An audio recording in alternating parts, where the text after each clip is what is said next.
Well, welcome to the early evening show with Kiefer Honeycutt. I'm your host, Kiefer Honeycutt, and today I have two very special guests with me, Nick and Rachel McKinney. Give it up for everybody. Nice. Well, so you guys know Nick and Rachel from our worship team. They're our worship ministers. But I wanted to give you guys a chance to get to know them a little more on a personal level. Well, thanks for being on the show, guys. Thanks for having us. Yeah, absolutely. Now, many people don't know, but you guys are actually huge Disney fans. We are. How often do you guys go to Disney? We go about every other year. Yeah, I'd say so. Somewhere around there. Yeah. Now, do both or just to the Florida one? Just to the Florida one. We have not ventured out to the West Coast yet. Okay. So, but that's on our list. Yeah. Mostly because he does not want to go to California. Right. So. I understand. I feel like there's always a threat that it's going to fall off the United States. So why go to a place that's not going to be here potentially? Right. So. But Florida has gators, so it's okay. That's true. That's like true. Both the sports team and me. So well, so I want to kind of just let the audience get to know you guys a little bit more about your love of Disney. For both of you guys, where did the Disney love start? Where did it come from? She's probably going to be the one to answer that. So. Well, it came from me. He's a wise man. He listens to his lady about the love of Disney. So I grew up going to Disney World with my parents and my sister all throughout my childhood, and so that's always been a huge thing for me. Right. And then whenever we got engaged and we were talking about honeymoon ideas, I obviously suggested, let's go to Disney World, and he kind of rolled his eyes, but he went ahead and booked the trip, and after that trip, he was sold. He was a Disney fan. He's hooked. He was hooked. So that mouse got his claws in you, and he just hasn't let go since. So Nick is a big foodie. So and Disney World is a perfect spot for foodies. So I think that really. Other than that, I'm kind of a refugee in a foreign land. But you just kind of walk around with a bewildered look. You're just always concerned. Right. So I got a couple fun questions for you guys. So if you guys were to have gun to your head, right? I know you love all Disney princesses, but if you had to choose one Disney princess, who would you say is your favorite? So I'll go with Rachel first, ladies first. Nick, I know it's going to be a harder decision for you because they're all so great. So Rachel, go ahead. They're all so great. My favorite has always been Cinderella, and that will probably never change. Why do you think she stands out from the rest? She's the one princess movie I remember watching over and over and over again as a kid, and I had all the Barbies, and I even had a Cinderella comforter when I was a kid. I mean, I went all out, like homegirl Cindy. Yeah. Just got my heart. Homegirl Cindy. Just got my heart. Who's your homegirl, Nick? I can't say that I probably had the same childhood. I didn't. No Cinderella comforters or anything. No Barbies, but I would actually say Moana because I think just the sense of adventure. Some of the other, I guess, Disney princesses seem a little stuck up and where she's just got this like overall sense of like I want to get out of here and do things and kind of throws caution to the wind. So plus I mean you may get to hang out with Dwayne Johnson if you hang out with Moana, so by proxy you'll be best friends with The Rock, so, which is just an incentive for life in general. Right regardless. So Rachel, if Nick were to be transformed into a Disney character, which character do you think he would be? I would say probably a mix between Maui and Wreck-It Ralph. Okay. Yeah. Accurate on probably a lot of levels. Yeah, that's a multi-layered cake right there. That's a tres leches cake. It's got a lot to it. So he has a big heart like Wreck-It Ralph does, and. But I destroy things. Well, no, you don't destroy things. Okay. I'm just saying you have a big heart like what Wreck-It Ralph does, and then you are just big and strong like Maui is. Yeah. Plus, you got a great crop of hair. So, right. I mean, that's always helpful. I just need to get the long curly. Yeah. You know. And Nick does also have tattoos that are alive all over his body. You guys just don't see it. He's always got long sleeves on. Yeah, so tribal tattoos everywhere. Yeah, you know, naturally. All my visits to the Samoan country. Yes, naturally. Well, Nick, same question. If Rachel were to be transformed into some Disney character, which one do you think she would be? I would say she would have to be probably Belle. Okay. From Beauty and the Beast. Beauty and the Beast. Because Rachel actually loves on a level that most people don't. And she, kind of like in the movie, like she would be willing to give completely of herself the way she does in the movie to save her father. So yeah, I think that kind of sums Rachel up. She would give everything of herself if she could. Yeah, I love that. That's awesome.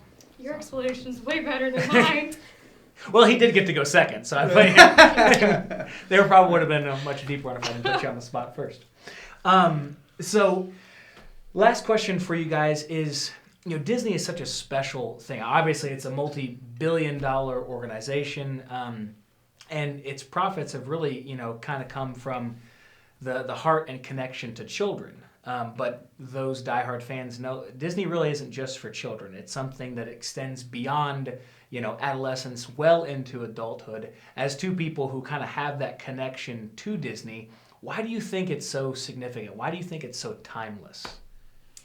I mean, a lot of, especially what the parks were geared for, was for families, specifically for families to come and enjoy quality entertainment and to get away from the norm of everyday life. And so, like, I know every time that we go and we've been able to take our kids down there, like, we're just so lost in the moment that, you know, nothing else kind of matters while we're down there. And so we always walk away with lots of fun memories to look back on. And, you know, that's a legacy that we want to carry on, like, through our adult lives and be able to pass that on to our children, like what my parents have done for me and my sister. Yeah. So, yeah. That's good. I think it's kind of able to transcend is because they're so good at telling stories. Yeah.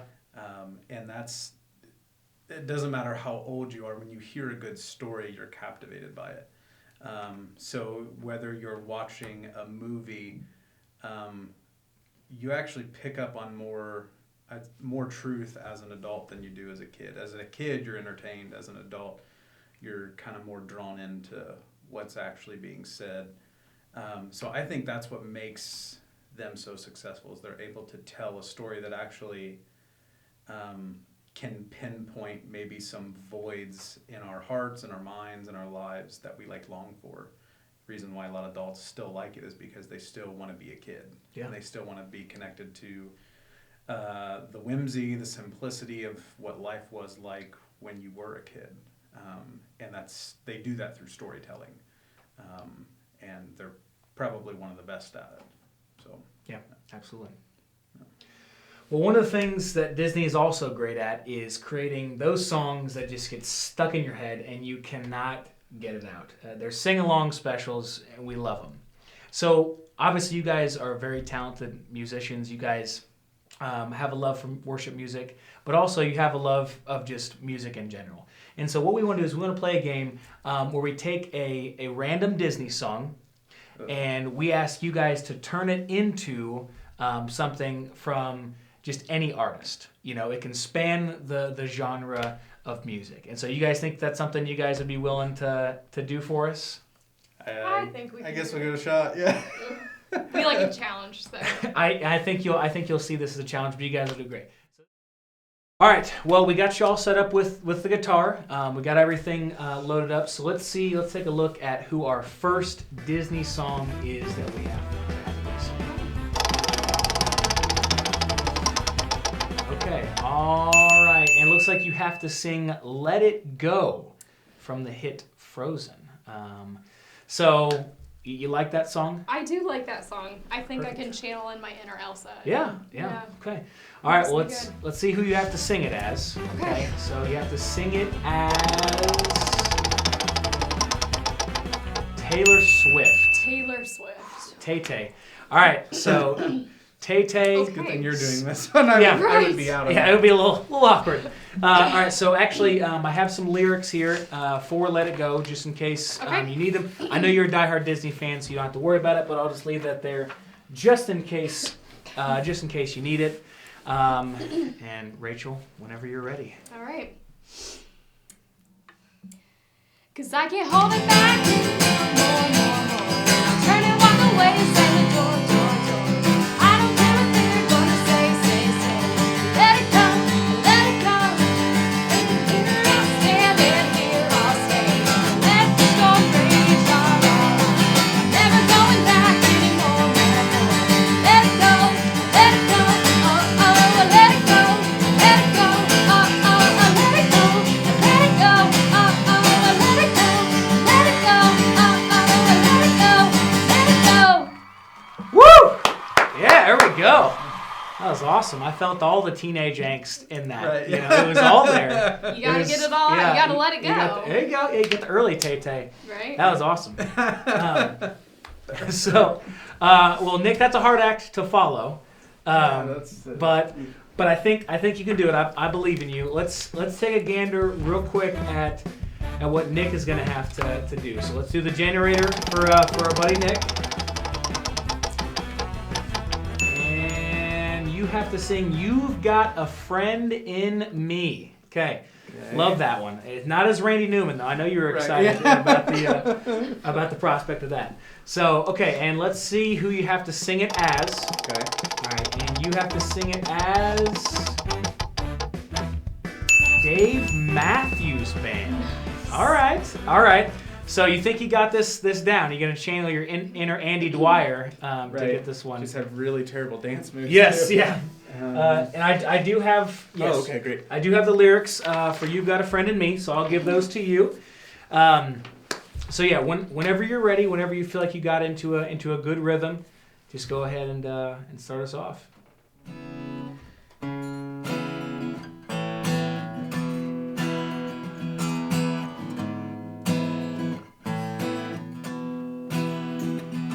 You've got a friend in me. When the road looks rough ahead, you're miles and miles from your nice warm bed. Just remember what your old house said. Something like that. I like it. Yeah, we got the lighters are going. I'm feeling it. I'm feeling the rhythm. So on and so forth. The other verses and Yeah, that's awesome. Well, that was amazing. Thank you guys. And I will say, the best part too is whenever we have a duet in the Disney songs. Okay. So we That got. is true. So I mean, the best movies have them singing together. I mean, we get our Tangolds, you know, and we got our Aladdins, you know. Those are so. I've chosen the song for this one, but I haven't chosen the band. Okay. So the song for this one is "A Whole New World." Okay. But let's find out who you guys have to play as. Okay. All right. So you have to play as AC/DC. So Okay. I don't know who's gonna be the playing and the singing for this. So you guys figure that out. Okay, so do we have A Whole New World? Can we play it and you sing it? Yep. Okay. All right.